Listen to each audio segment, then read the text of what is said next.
to throw. There's a long pass. It's going to be, I believe, the Giants can repel it. The Giants can repel it. The Giants can repel it. Scoring minutes ahead of him.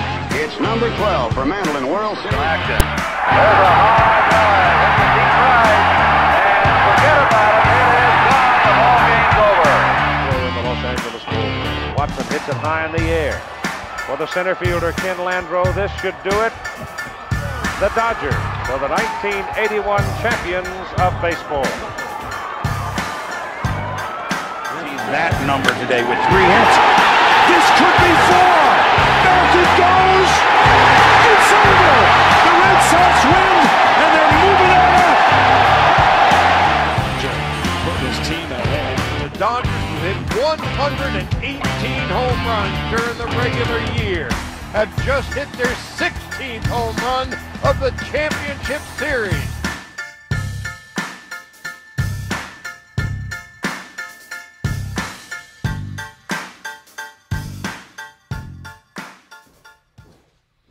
What's up, guys, and welcome to the first episodes of the Between the Lines show. I am your host, Tanner Kern, and this show is dedicated to everything MLB, all the news around the league, updates, everything. It's going to be awesome. I'm going to be doing shows on Tuesdays, Thursdays, and Sundays at 6 p.m. Eastern Time to catch you guys up on all the latest news that you need to know in baseball.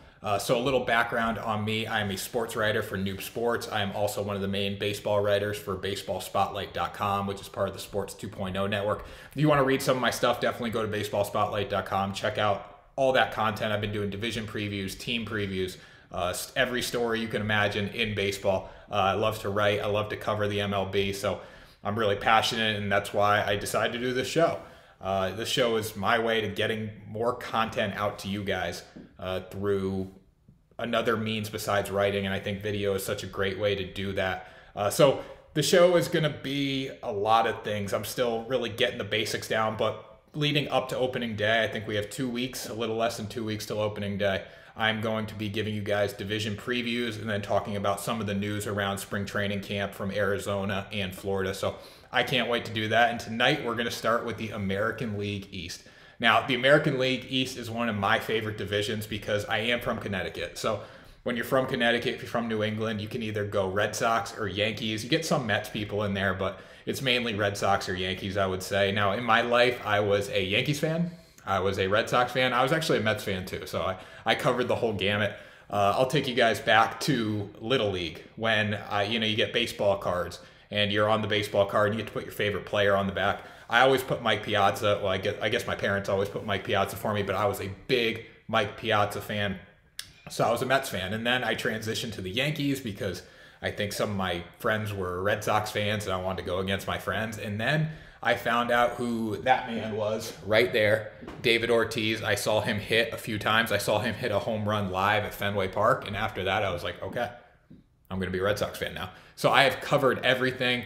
But I'm more of a fan of the league. I wouldn't say I'm a Red Sox fan. I wouldn't say I'm a Yankees fan. And I know you're probably questioning why I'm wearing my Orioles gear. I'm not an Orioles fan either. I'm just a baseball fan. As Jared Carrabis would say from Starting Nine at Barstool, if you guys know who he is, I'm an unbiased baseball journalist. So you guys are going to get, the takes I'm going to give are very, very, what I'm thinking. They're my opinions. Not gonna give you something because I'm a fan of a team. Now, I am a fan of players. I do favor some teams, but I am an unbiased baseball journalist. And the reason I'm wearing this Orioles shirt is because no one is giving the Orioles any love in the American League East. They're not going to do anything in the American League East. We all know that. But imagine if you were a baseball team and someone said before opening day, before one official pitch is even thrown, that you have no chance of winning anything this year. That would suck. So I'm going to wear my Orioles shirt. I got my Orioles hat on, Orioles shirt. Got to show these guys some love because they're grinding down in spring training camp as well. So, yeah, let's get into it. Let's dive into the American League East. It's going to be awesome tonight. So here are the projections from Fangraphs. Now, Fangraphs uses statistics to calculate what a team's going to finish record-wise, what players are going to do average-wise. I'm going to read you guys some statistics from them tonight as well. So they have Baltimore winning 64 games at the bottom of the division. Tampa Bay drops to 4th with 83 wins. Boston goes to 3rd with 84 wins. Toronto's got 88, and New York's got 95. I agree with these pretty much. New York is going to win the division if they stay healthy. I think Toronto made some big jumps in the offseason. Boston, they got to be better than last year. But to say they're above Tampa Bay, I don't know. We got to wait to see what happens once the season gets underway. Tampa Bay's, they got worse in the offseason. I was on a show last week, and I said Tampa Bay took the strategy of getting worse in the offseason after losing the World Series and then going back and trying to win another World Series. I don't think they're going to be anywhere near the playoffs, but to say that the Red Sox are going to jump from 5th to 3rd, I think they'll be better, but it's hard to say that they're going to be that good. So, Yankees are projected to win the division. If they stay healthy, it's their division to lose. I mean, they're not going to lose this division if they stay healthy, but we know in New York, they are known for a lot of injuries. Giancarlo Stanton, Aaron Judge, they always get hurt. Pitchers get hurt. They've actually just took a recent blow with Zach Britton getting an elbow injury, but they're still the favorite. He'll be back in a few months, but losing him out of the pen is really going to cause them a lot of trouble. Now, the Blue Jays and Rays, the Blue Jays got better in the offseason. They picked up George Springer from Houston. Yes, he is a cheater, but he is still one of the best hitters in baseball. He's a UConn guy. I'm a UConn alum. I got to support George Springer. I think he's going to add a lot of depth to their offense. The Rays got worse. There's just no other way to say it. Rays got worse, but they are masters at doing more by spending less. So you can't count them out. They're pesky. They always give the Yankees trouble. They always give the Red Sox trouble. They're going to be good because they always are. And Kevin Cash, his system down there, it's worked. That's why they got to the World Series last year, but this weren't good enough to beat the Dodgers, and they shouldn't be good enough to beat the Dodgers with the amount of money they are spending compared to what Los Angeles is spending. The Red Sox probably have one of the best storylines in baseball this year. Alex Cora returning after his being a part of the sign stealing scandal down in Houston, coming back to the lineup. I think that's awesome. I love Alex Cora. I think his presence is going to help the Red Sox alone, and then they get a few guys back from injury. A few guys don't slump this year, they should be better. But, again, to say that they're going to be better than Tampa Bay, I don't know yet. And then the Orioles, they're just the O's. They're on to 2022, or they should be at least. They're not going to do much. They're still making moves, just trying to pick up Michael Franco. He'll be playing third base for him this year, or maybe even platooning if he doesn't step into the role that they want him to. But their goal for him is to play third this year. The Orioles haven't made the playoffs since 2016. They haven't won the AL East since 2014, so it could be another long season in Baltimore. So with that being said, I'm going to run through 5th to 1st and give you guys a little background on all these teams. So let's start with the Orioles. Orioles shirt, got the Orioles logo in the corner. We got to show these guys some love. I do like the Orioles. I love Camden Yards. It's one of my favorite parks in the big leagues that I've been to. Now I haven't been to all of them, but I do love Camden Yards. I love crabs, so I love being down in Baltimore, Annapolis area, and it's just a great game day atmosphere. I wish they were better, but hey, what are you going to do? They've been good in the past. I think they'll get back there. They got the number 2 prospect in all of baseball, Adley Rutschman, coming in probably in the next couple of years. I don't think he'll get up to the show this year, but you never know. It depends how aggressive their front office wants to be, and we all know what's going on with the service time rules and stuff with that were exposed by Seattle. So we'll see. I would love to see him in the show this year, but just probably isn't going to happen. So you look at their lineup. Cedric Mullins is going to lead off, very young, promising batter in the game. And then you got Trey Mancini batting second. Now, Trey Mancini has the best story in baseball this year. There's no doubt about it. He is going to win Comeback Player of the Year. He had stage 3 colon cancer, and he's back on the field. He missed all of 2020 because of it.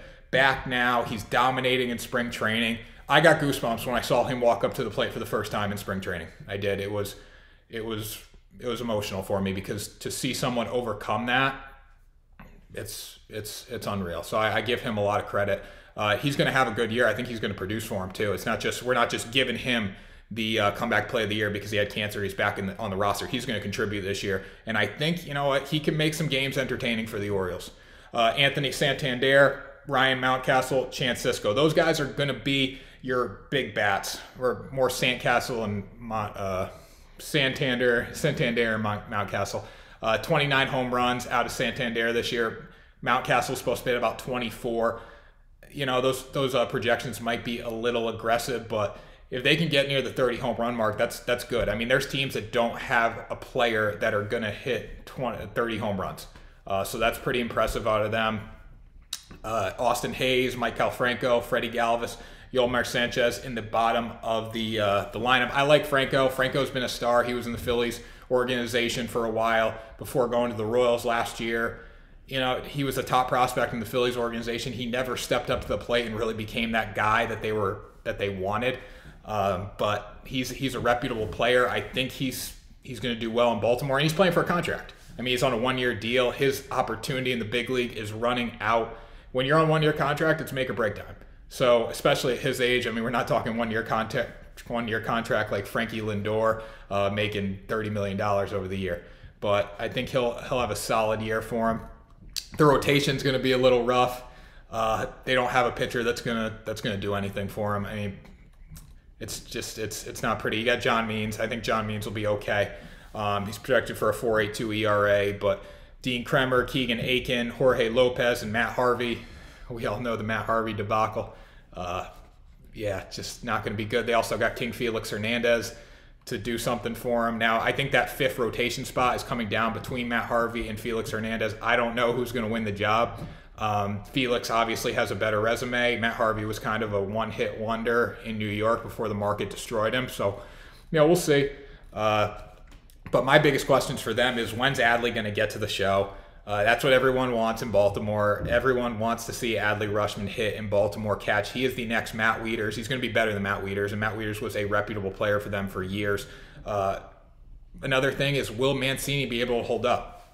He hit 35 home runs in 2019. I don't know if his body's going to hold up after, 162 game season after going through stage 3 colon cancer. He beat it, but, you never know. I think he's going to produce. I hope he produces, but we got to be realistic. The Cinderella story versus being realistic coming off stage 3 colon cancer. How much production are you going to get from him? I think he's going to do well, but when we start getting into the late summer months, early fall, is he going to be able to hold up and hit? Now, the Orioles are going to be out of the race by then, so it's really just keeping him healthy and probably moving on to next year. And then Matt Harvey and Felix Hernandez, what are you going to get out of these guys? At the trade deadline, possibly they could be good trade bait, or they possibly could help you. You never know. Matt Harvey's still young. I know we think Matt Harvey is old because he's had a really rough time since leaving New York, but he's in his early 30s.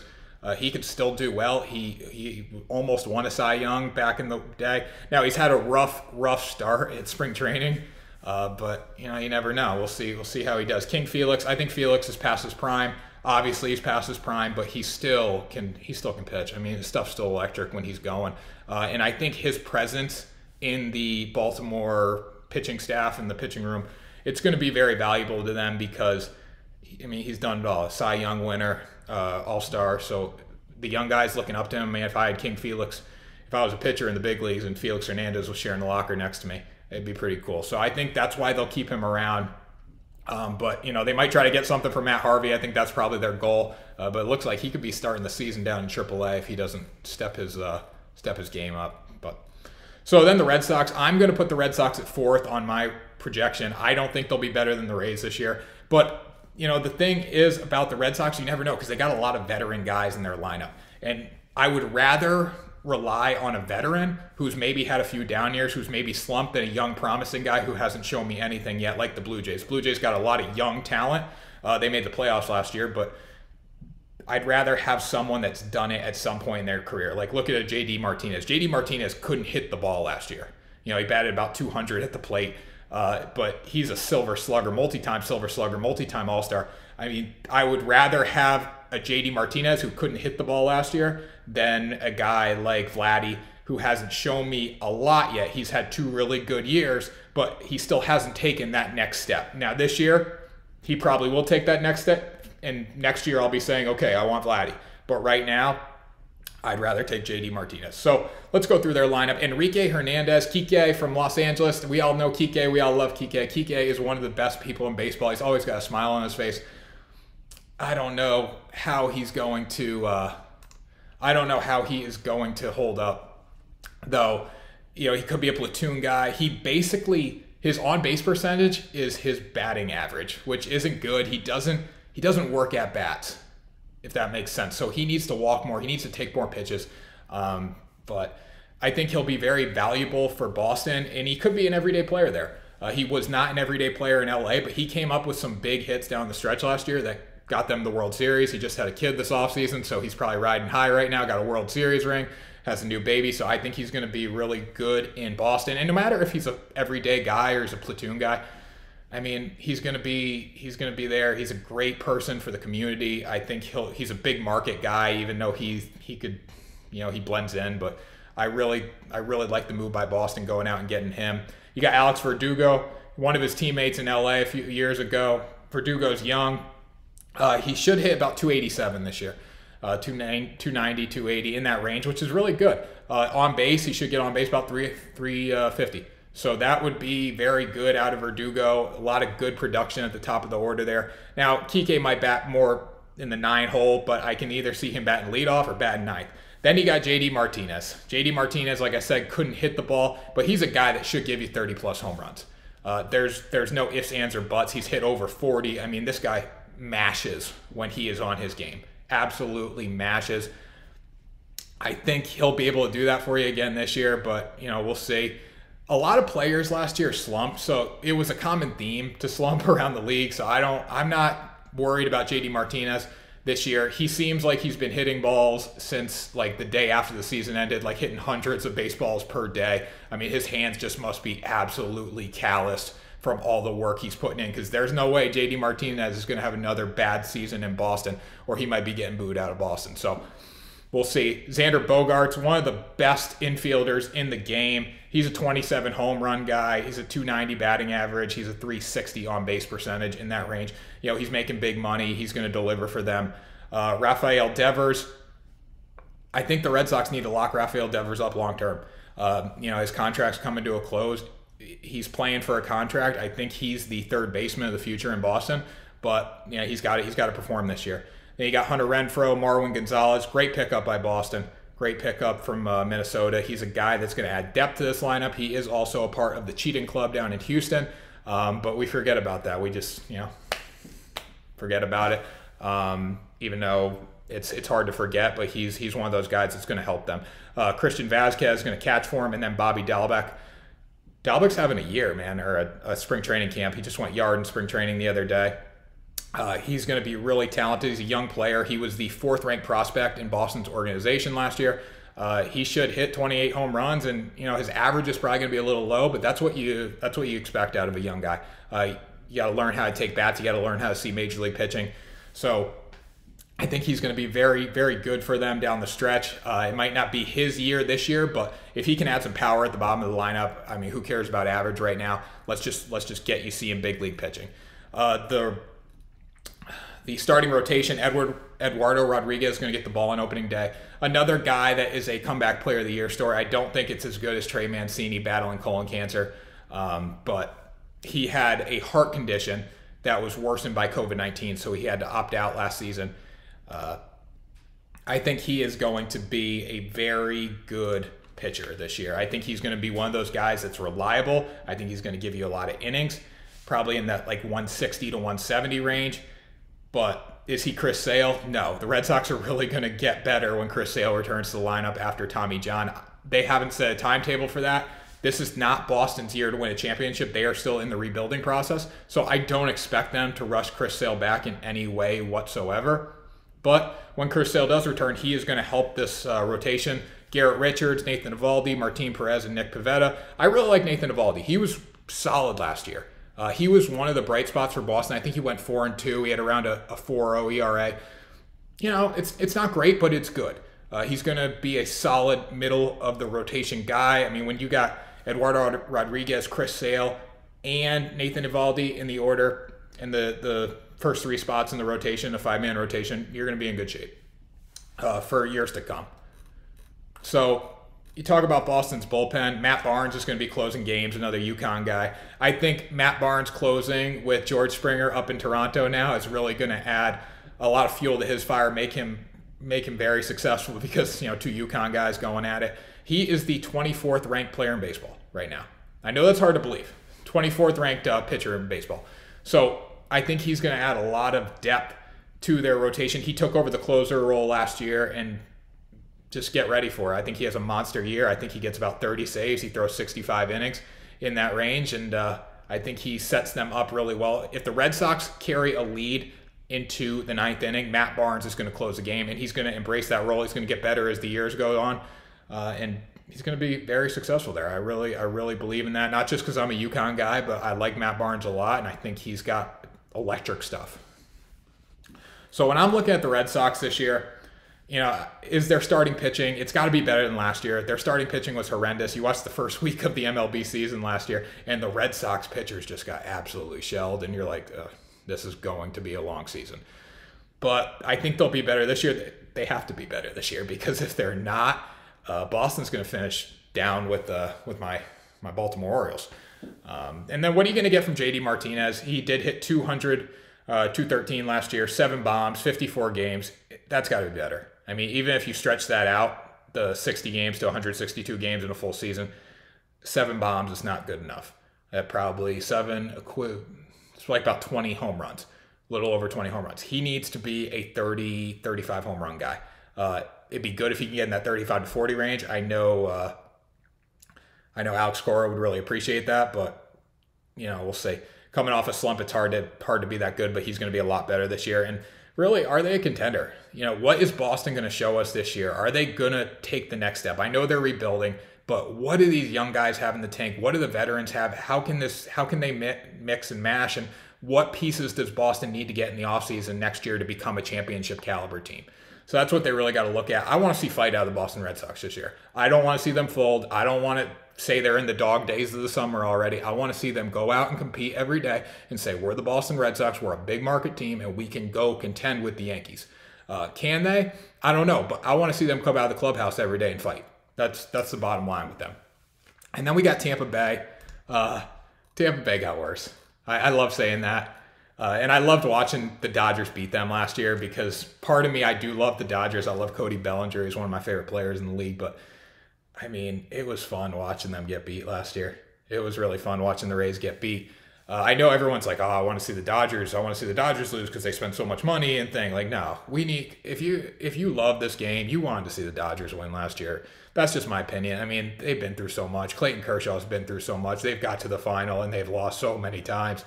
I mean, they hadn't won since 1988, in that range, in the 80s. But it's been downfall. So, you know, I was glad to see the Dodgers beat them last year. But the Rays are excellent at winning with not a lot of money.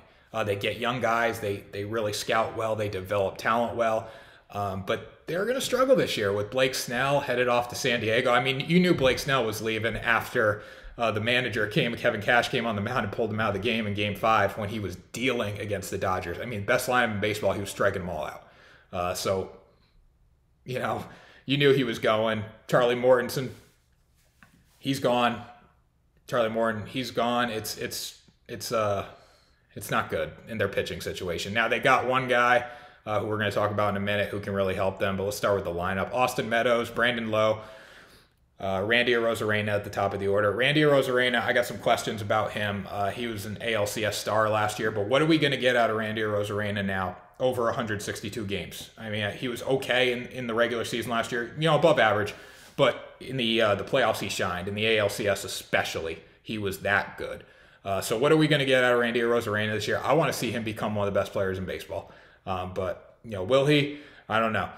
Chi-Man Choi and the 4-hole, I mean, he's been posting pictures to Instagram. He looks jacked out of his mind. I think he lost a little weight, and I think he put on a little muscle. He can hit the ball. I mean, it says he's only projected for 16 home runs according to Fangraphs.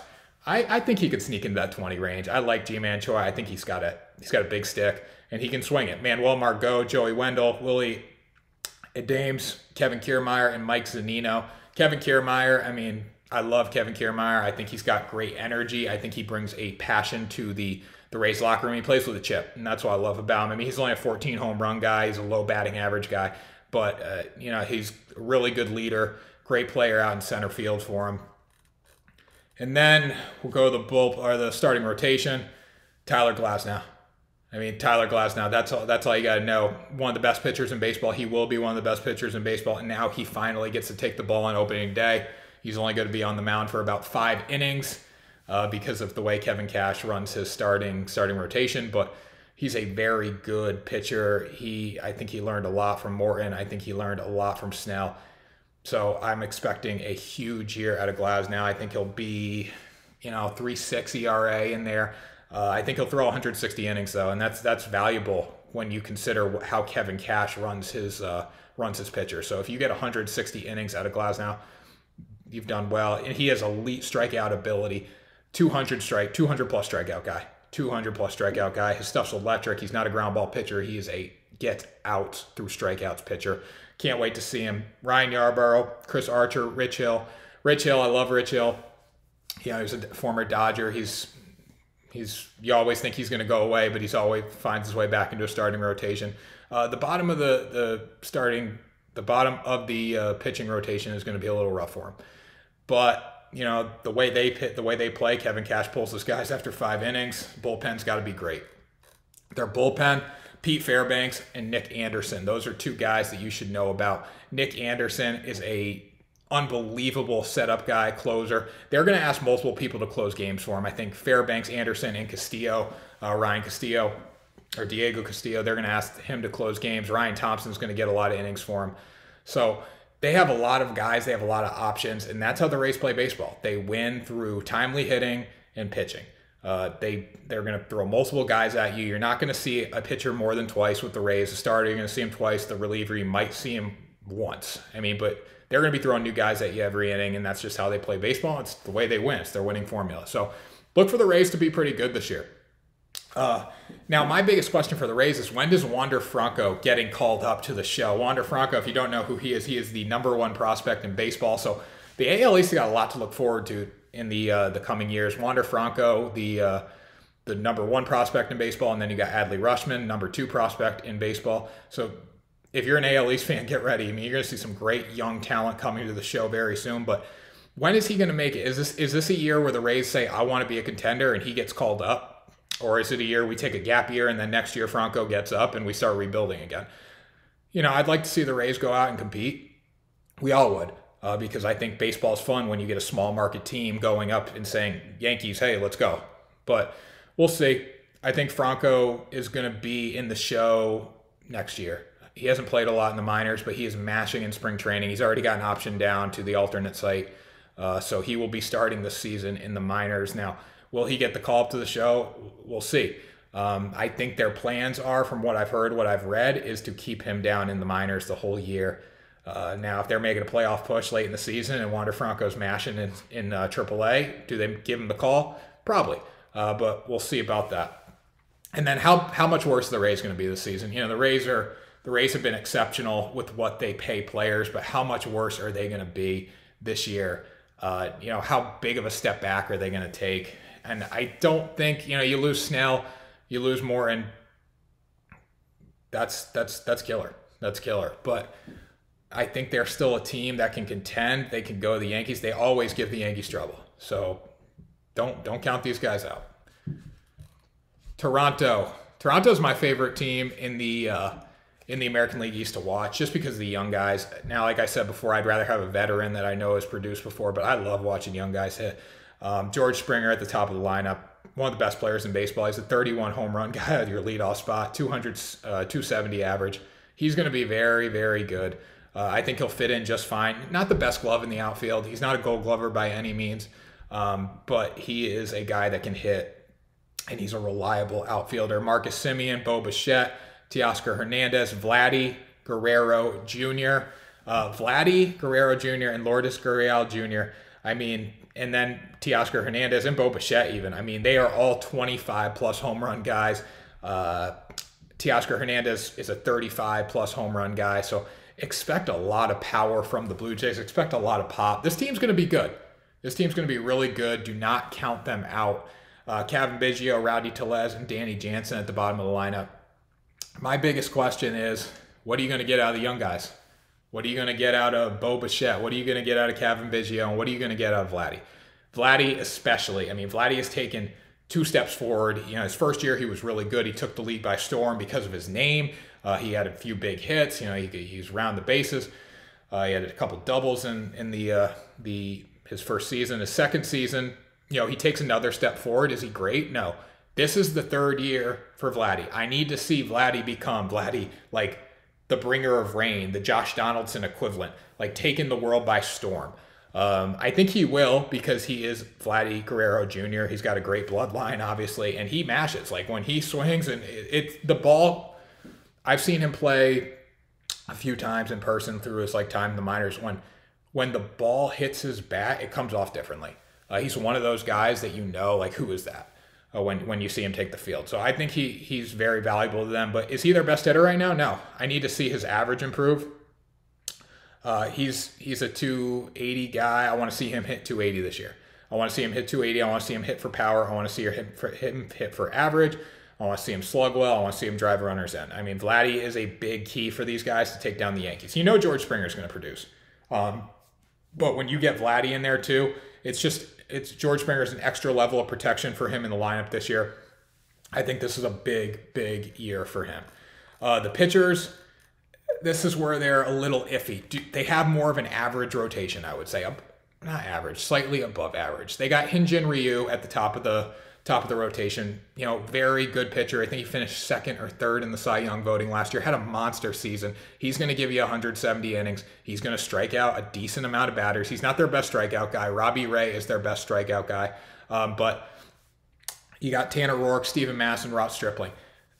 The bottom of that rotation's a little shaky. Roark, Matt, Stripling. I love Stripling. I think he's a hard worker. I think he can give you a decent amount of innings, a decent amount of production. He's going to work his ass off out there for you. But this bottom of the rotation is not a rotation that can stop the Yankees if they stay healthy. And, we're at the point now where it's I know the Yankees are in the division, but they are the gold standard in the American League, just like the Dodgers are the gold standard in the National League and all of baseball. So when you're talking about a team that hits like the Yankees, I don't think the bottom of this rotation is going to do much. And that's a concern. And that means that Toronto has to step up. Vladdy Jr., you have to step up. You have to hit the ball. But Hyun-Jin Ryu, he's going to give you a really good campaign again. He's just a reliable guy, especially when he was in LA. He was, he didn't get much credit out in LA, but he was always a guy that you knew he was going to take the mound and he was going to shut down teams because that's how he is. He's very under the radar, but he is a very, very good pitcher. Bullpen, Kirby Yates is going to close for them. Solid guy, solid strikeout ability. I mean, just absolutely solid. He has the ability to shut down batters in more ways than one. I mean, he can induce ground balls, he can get strikeouts, he can get flyouts. He is just an amazing pitcher. I think he's going to do very well for them this year. But he's gonna get the call a lot because I'm afraid of that bottom three pitchers in the rotation. I really am. I don't know if they have what it takes. We'll see. But Jordan Romano, Rafael Dallas, Tyler Chatwood, those guys are going to make a big difference. But this rotation's they're going to carry a big load this year. Big load, especially if the Blue Jays, on a night where the Blue Jays aren't hitting the ball, because the bottom three guys in that rotation, they scare me. So biggest question with Toronto is how are they going to handle the adversity of not playing at their home site? It's not fun. I mean, imagine not being able to sleep in your house and you don't know when you're going to go back. So they're probably going to start the season in Florida, I believe, and then they're going to go up and play in Buffalo before they're allowed to get back to Toronto. But this is, they did it last year, but it sucks not playing in front of your home fan base, especially the fans coming back into the stands and stuff. So, how are you going to handle that? If they can overcome that, they got a chance. But we'll see. And then, obviously, George Springer, I'm so excited to see him hit in Toronto. When I saw the Blue Jays first tweet a picture of him in a Blue Jays jersey, I got excited. I know he's involved in the cheating scandal. We all hate that, but I am so excited to see him hit. He's a 3-time All-Star, 2-time Silver Slugger. So I think big year for Springer. And then the Yankees, the Savages, Aaron Boone's Savages, DJ LeMahieu at the top of the order, Aaron Judge, Aaron Hicks, Giancarlo Stanton, Luke Voit, Gleyber Torres, Gary Sanchez, Clint Frazier, and Gio Urshela. I mean, when you read that lineup, I just get chills. It's that good. I mean, I'm scared. They're going to hit. They're going to mash. I mean, I didn't calculate how many home runs they're going to hit this year, how many they're projected for, but Aaron Judge, Aaron Hicks, Giancarlo Stanton, Luke Voit, Gleyber Torres, Gary Sanchez. I mean, Gary Sanchez is a guy, he hates catching, but he hits bombs as a catcher. Like, you just don't see that. You don't see catchers hit like Gary Sanchez. Aaron Judge is going to give you 36 home runs. Aaron Hicks going to give you 20 plus. Giancarlo's he could give you 40. I mean, and Aaron Judge could give you 42. I'm just saying you got to account for their injuries because they're going to get hurt at some point. Luke Voit, I mean, he's becoming a household name in New York. Gleyber Torres, Gary Sanchez, Clint Frazier, Gio Urshela. These guys mash, and they hit. You know, they're good on base guys. They're great on base at the top of the order, decent at the bottom of the order. But they're going to hit the ball. They're going to drive in runners. It's going to be tough to beat these guys. I'm going to be honest. And the Yankees, they're not looking at the American League East right now because it's their division to lose. They're looking at the Dodgers. They're saying, how are we going to get to the World Series? We know the Dodgers are going to be there. How are we going to get there and beat them? And that's what everyone's doing right now. Everyone's comparing themselves to the Dodgers. The starting rotation, I don't love. Garrett Cole, obviously Cy Young winner, absolute beast, one of the best pitchers in baseball. 266 strikeouts he's projected for by Fangraphs. He's going to be so good this year. But the problem is we got a few question marks. Jameson Taillon, I love Jameson Taillon. He's a young guy from Pittsburgh. He's had Tommy John surgery twice, which is a little alarming, but the way the doctors do it now, I mean, pitchers come back from Tommy John like it's nothing. Corey Kluber, multi-time Cy Young winner, multi-time All-Star, just hasn't been good since 2017 or 2016 was the last time he was really dominant. So the Yankees took a chance on him. He's been hurt the past 2 seasons. He was having a great year. I think it was 2018. He was having a really good year. The first couple games he was lights out, and then he got hurt, and then it was done. So he could be very good. He was a low risk pick. They didn't pay him much. Didn't pay him much in Yankees terms. They still paid him probably half of what the Rays are paying their players. But that's a story for another day. Jameson Taillon, he comes from Pittsburgh. Like I said, I think Taillon could have a huge year. Once he gets into a Yankees culture, I remember I was listening to a podcast with him when he first signed with the Yankees, and he is like, it's great to be in a culture that wins because I was in Pittsburgh and it just wasn't that way. And not saying Pittsburgh's a bad baseball community by any means. Put the Yankees up. I'm not saying Pittsburgh's a bad baseball community in any way whatsoever, but I think they have one of the nicest ballparks in baseball, honestly. But it's just, they're not the Yankees. The Yankees expect to win. They expect to win all the time, every time they take the field. And the fans expect to win too. So Jameson Taillon needs to be good in New York or he's going to get a lashing. I mean, Pittsburgh fans are passionate, but they're just expected to lose. So if you show up and you pitch decent, you're not going to get heckled like you are in New York. The bullpen, Aroldis Chapman, Chad Green, Justin Wilson, Darren O'Day at the top. The injury to Zach Britton does hurt them. The injury to Zach Britton really hurts them. But are they still the front runner in the American League East? Yes, in my mind, yes. There's some analysts out there saying they're not. I don't believe that. They are the gold standard in the American League East. They're the gold standard in the American League. And like I said, I think they'll have a date with the Dodgers in October. But we'll see. We got a lot of baseball to play before we get to that.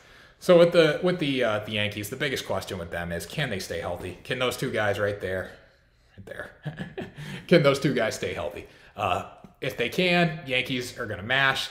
Those guys are going to hit. They could hit 80 home runs between the two of them. So that's more home runs than a lot of teams are going to hit on their own. So can they stay healthy? That's the biggest question. Can Kluber produce? 2 Cy Young winner. The latest was in 2017. Can he produce? Low risk pickup, but if he can throw like he's throwing in spring training right now, the Yankees are going to be in really good shape. Is Judge the future for them in the outfield? Is he the future in right field? He's playing for a contract right now, so if he does hit, expect the Yankees to dish out a lot of money. He will be a free agent in 2023, so he's got 2 more years left on his deal. And the bottom line is, the Yankees haven't been to a World Series in 12 years. Let that sink in for a minute. They have not been to a World Series in 12 long years. George Steinbrenner is currently turning over in his grave as I am talking right now. That's not okay. The way the Yankees spend money, 12 years is too long of a drought. The pressure's on in New York. I mean, the Mets, with who they picked up, the Mets could be the premier team in New York now with the way they're going to play this year. So the Yankees really, I mean, this is a big year for them. This is a big year for them. It's a big year for Aaron Boone. Maybe that's why he had to get the pacemaker surgery. His heart's given out because, with a lot of pressure. I don't know. But this is a big year for the Yankees. They need to deliver this year. They need to at least get to the World Series. It's tough to beat the Dodgers. I mean, the Dodgers are spending a lot more money than the Yankees, which is hard to believe. But this is their year. They need to capitalize. They need to make it happen. So let's get into some news around the league. A lot of hot topics right now, a lot going on. We are under 2 weeks away from opening day. Opening day is a week from this coming Thursday. So we'll have an episode that night talking about another division in the big leagues. But yeah, opening day is coming. A lot of hot topics around the league. Let's talk about Christian Yelich. Now here's a video of Christian Yelich going yard earlier in spring training. Christian Yelich returned to the Brewers lineup on Friday after a week off. Now he was still working. He just wasn't playing in a game. They're trying to keep him healthy, keep his mind right. He was still taking BP, still doing simulated at-bats with the pitchers. He was quoted after, "If the season started today, I feel like I'd be ready to go." Now, if you know anything about Christian Yelich, and you know anything about how he played in 2020, he hit 205. He did hit 12 home runs, which is very solid for a 60-game stretch, but he hit 205. You know what the Brewers are paying Christian Yelich? Yeah, a lot of money. They need him to hit better than 205, whether it's 60 games, whether it's 162 games, whether it's 300 games. They need him to hit. And, we can talk about how the players didn't get to review their swings last year because of COVID or the Astros, but they need to hit. There's no excuse. You got to be better than that. And he feels ready to go. He's mashing in spring training right now. Big year for him. These players, a lot of them did slump last year. I think he'll bounce back. He's one of those guys like JD Martinez. Don't expect him to have 2 bad years in a row because that's just not the kind of person they are. Now we're talking about Trey Mancini again. Trey Mancini went yard in spring training for the first time on Friday. I watched this at-bat live through the MLB TV app. Shout out MLB TV. It was emotional for me to watch, so I can't imagine how he was feeling. First time he goes yard. Now, I can't wait to see him do that at Camden Yards this year in a real game, see the crowd reaction. I can't wait to see him on opening day. Make sure, if you're a baseball fan, go on the MLB TV app, buy it, purchase it, whatever you got to do, and watch Trey Mancini on opening day in Oriole Park in Camden Yards when he takes the field, steps up to the batter's box. Now batting, Trey Mancini. The place is going to go nuts. I mean, I think Orioles are going to let 20% capacity in, maybe, which is not a lot. And I think, the Orioles pretty much get 20% capacity every night unless they're playing the Yankees or the Red Sox, and then the Yankees or Red Sox fans drive down to Baltimore to watch them. But whoever's in the crowd, expect a massive standing ovation for Trey Mancini. New York fans will be present inside New York. Governor Cuomo just stated that 10% capacity he's going to allow for the Mets and the Yankees. Comes out to about the same. 9,000 people will be at the Yankee Stadium. 8,500 will be at Citi Field for the Mets for opening day through whenever Cuomo says, whenever he says more can come. Now, Cuomo's got a lot of other things to worry about besides what's going on in the at Yankee Stadium and Citi Field, but we will save that. This is not a political podcast. It's a baseball podcast. But whatever. The New York market is great with fans. We need fans in the stands. Baseball is predicated off the fans. I know baseball's slow, and it's not like football in the case where home field advantage by any means. Maybe in the playoffs, maybe in October, but fans play a role in baseball. I mean, these guys feed off the fans. If these guys go yard and the place erupts, how do you think they're going to feel when they step back in the box again? I mean, when you're playing Little League Baseball and you had more than just the parents there, if you're playing in like an all-star game or something, you had fans there. Imagine how that feels. Imagine how that felt. So imagine what it feels like when these players take the field with fans. I mean, just the interviews and the comments I've been hearing from players with barely any fans down at spring training in Arizona and Florida. They just said it just makes such a difference in their game and how they go to work every day. So fans in New York is great because New York, like Los Angeles, is one of the biggest markets in Major League Baseball. And then got to talk about Francisco Lindor. So Francisco Lindor, the Mets just reached out to him, gave him a deal. It was just south of $300 million, allegedly. This isn't really public data yet. This is kind of all rumors, but they did offer him a deal south of $300 million. Frankie Lindor wants something north of $300 million. $300 million. I shouldn't have said $3 million. $300 million. He wants something north of $300 million. He's going to get it, probably. I don't know. I don't think New York's going to pay him something like Tatis money or Mookie Betts money, and that's what allegedly he wanted, like $340 to $380 million range. I mean, he's approaching his 30s. He's in his late 20s. One of the best players in the game, obviously. I mean, the plays he can make, unbelievable. He's a great bat. But is he going to get something way north of $300 million? I just don't think the Mets are going to do that, because they can get a guy like Trevor Story for probably something around $300 million, and Story will be happy to get out of Colorado at the trade deadline or next season as soon as winter hits. So don't expect the Mets to give Frankie Lindor much more than what they initially offered him. If he's asking for something between $340 and $380 million, he will be playing for a new team next year, and depending on how he plays, he will probably get that deal. But don't expect it to be in New York. So that does it for tonight's show, guys. First of all, happy Sunday. I really appreciate you guys joining me. If you want to follow me on Twitter or Instagram, at TannerKern_ on Twitter, at TannerKern on Instagram, and then it's at BTL Baseball Show on both. I will be back next Tuesday night at 6 o'clock for another live show of the Between the Lines Baseball Show. We will be covering, let's say, National League East. Let's go to the National League. So we'll be covering National League East on Tuesday night, probably the best division in baseball. And then, we'll just keep waiting for opening day. I really appreciate you guys joining me. Have a great night, and I will see y'all on Tuesday. Up there swinging. Backer throws. There's a left side. It's going to be in the lead. The Giants come to call it. The Giants come to call it. The Giants Over to come to right call field, it. scoring miles ahead of him. It's number 12 for Mandolin World Series. Action. There's a hard drive. It's a deep drive. And forget about it. It is gone. The ball game's over. In the Los Angeles Wolves. Watson hits it high in the air. For the center fielder, Ken Landreau, this should do it. The Dodgers are the 1981 champions of baseball. That number today with 3 hits. This could be 4. Back it goes. It's over. The Red Sox win, and they're moving on. Put his team ahead. The Dodgers, who hit 118 home runs during the regular year, have just hit their 16th home run of the championship series.